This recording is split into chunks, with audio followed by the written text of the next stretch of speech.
Hello, and welcome to the Geopolitics Explained podcast. September is setting itself up to be a huge month in global geopolitics. We are seeing clashes between the United States and Venezuela. We're seeing China showcasing its military strength in a military parade last week, as well as a meeting between Xi, Putin, and Kim of North Korea. We're also seeing Trump pushing for a Gaza ceasefire, and some nations are moving towards recognising a Palestinian state. I will discuss many of these issues over the next few episodes, putting a slight pause on the series that I was currently undertaking on the Indo-Pacific. I'm going to start today by discussing the snapback mechanism and Iran. So if the topics that we're going to discuss over the coming weeks sound of interest to you, make sure you keep an eye out for upcoming podcast episodes. They will be released on Tuesdays and Fridays every week. So with that being said, let's dive into this issue. Since the end of the Israel-Iran conflict in June, there have been discussions about the potential implementation of the snapback mechanism. After the 12-day war concluded between Israel and Iran, I released a post and a podcast episode in which I detailed scenarios that could pan out in the Middle East as we moved forward. One such scenario that I thought was highly probable was the implementation of the snapback mechanism. Before diving into more recent details, it's worth exploring what the snapback mechanism actually is. If activated, the snapback mechanism will see UN sanctions reimposed on Iran. These sanctions would involve an arms embargo and restrictions on nuclear-related trade. Asset freezes and sanctions on individuals would also occur if the mechanism was to be activated. All 193 UN members would be obligated to do this. The United States has also threatened secondary sanctions against any countries that don't. The nations that have the option to activate the snapback mechanism are any signatories to the JCPOA. This is the nuclear deal that was signed in 2015 to limit the Iranian nuclear program and to allow nuclear inspections in Iran. In return, Iran received sanctions relief. The signatories of this deal were China, France, Germany, Iran themselves, Russia, the United Kingdom, and the European Union. The United States were an initial signatory, but they withdrew in 2018 under Donald Trump, who was seeking a better deal. In the aftermath of this withdrawal, he imposed aggressive sanctions on Iran. A better deal didn't emerge despite this pressure, and here we are today. So, what are the key characteristics of this situation that have led to the position that we find ourselves in today? Firstly, the JCPOA was set to expire in October 2025. Any nation that wanted to activate the snapback mechanism had to before this date. I stated at the end of June that the UK, France, and Germany would be the likely signatories to look for any implementation of the snapback mechanism. A few weeks ago, this is what occurred. Back in July, the UK, France, and Germany, also known as the E3, offered to delay the implementation of the snapback mechanism if Iran met the following three conditions. Firstly, they wanted Iran to resume negotiations with the United States. Secondly, they wanted Iran to allow UN inspectors to return to its nuclear sites. And finally, they wanted Iran to account for the over 400 kilograms of highly enriched uranium the country possesses. Tehran rejected this proposal, and so the 30-day countdown to the snapback mechanism was implemented. It's worth noting that this process cannot be vetoed by the UN Security Council members. There was an opportunity for Council members to submit a draft to continue sanctions relief for Iran within the first 10 days of this process. If they don't do this within 10 days of the snapback mechanism being implemented, then they lose this option. This includes Russia and China, who decided not to pursue this avenue. Since this period has now passed, a deal with Iran is the only way that this process can be reversed. The Russians and the Chinese did wish to extend the JCPOA for 6 months until April 2026, but in this process of the E3 countries implementing the snapback mechanism, the Russians and the Chinese haven't stood firm. Even some Iranian officials have stated that they can't trust anybody, and that includes the Russians and the Chinese. It is also true that during the 12-day war with Israel, both the Russians and the Chinese stood back and watched Iran fend for itself. So, in this current situation, the Iranians are likely standing alone. So, what potential scenarios could we see as we move forward from this point? Will the snapback mechanism be imposed on Iran, or will we see a potential deal negotiated? Thus far, the Iranians have stood firm, stating a harsh response if sanctions were to be reinstated. With no veto now able to occur, the only options that I can see are that the sanctions from the snapback mechanism return, or Iran signs a deal. I'll start with the no deal scenario first. As I discussed in the aftermath of the 12-day war, has Iran potentially been forced down a path where it has to pursue nuclear weapons to defend itself?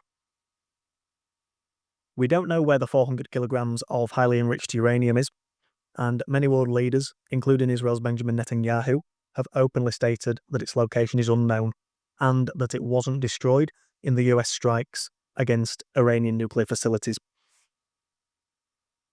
After the conflict back in June, Iran was clearly damaged, but the specifics were overstated. The New York Times released an article stating that the Iranian nuclear program was only set back a few months.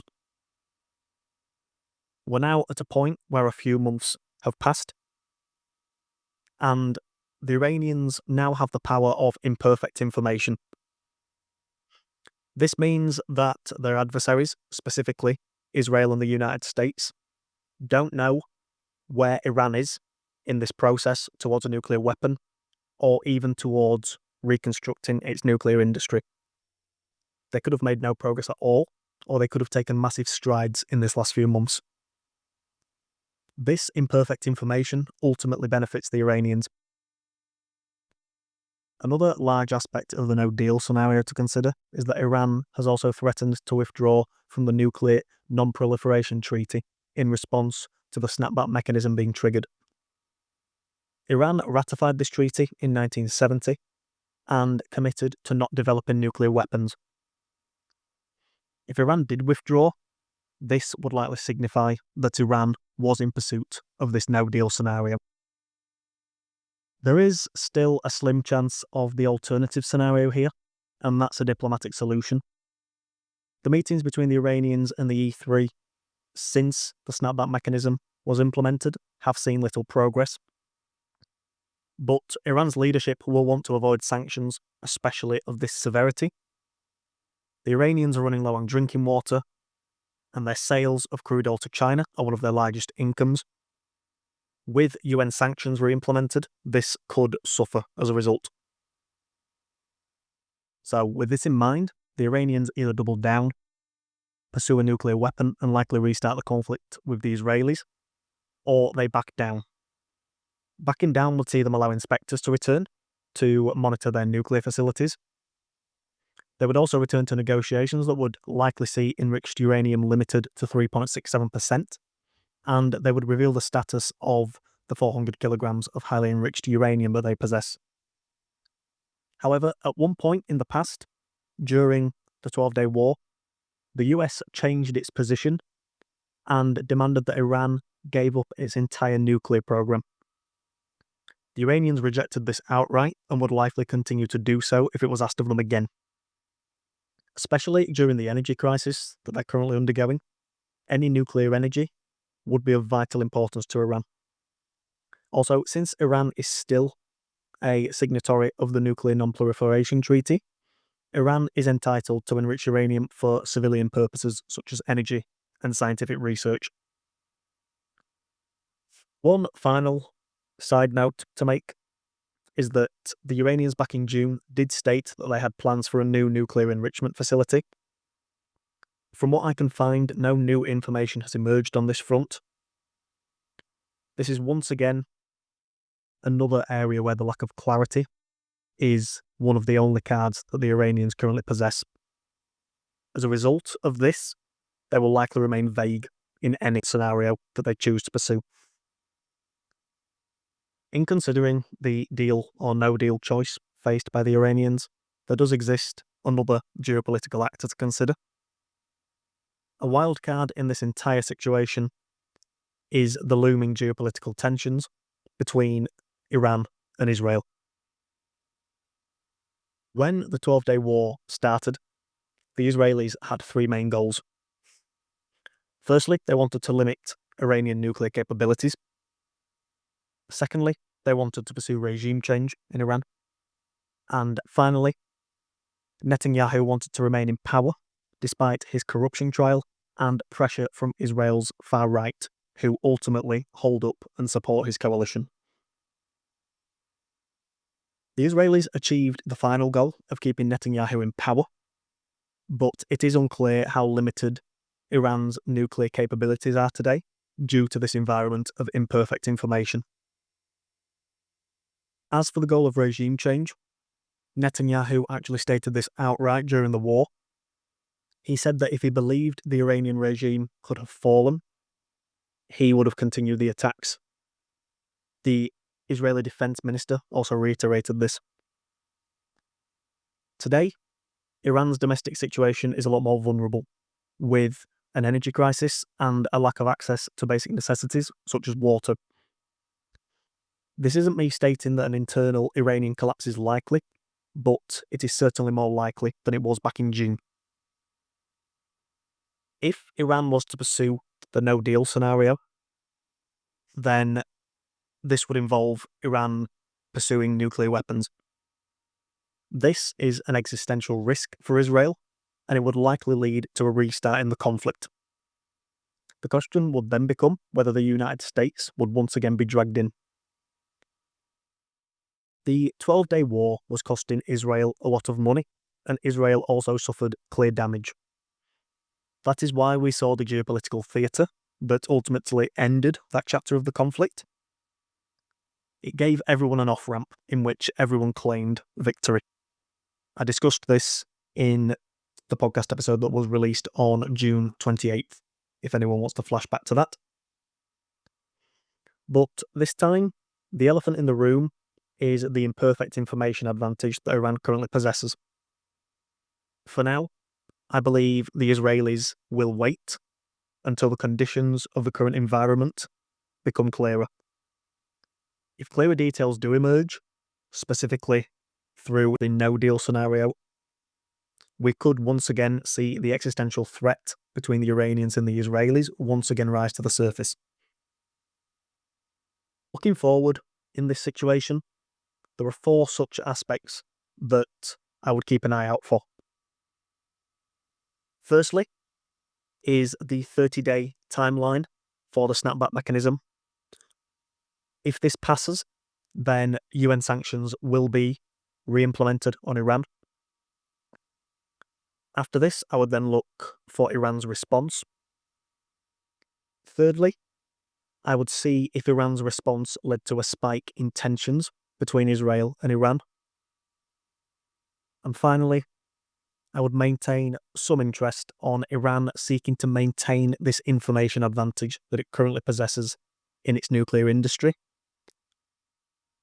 That will specifically be seen via Iran trying to keep the current condition of its nuclear industry as secretive as possible.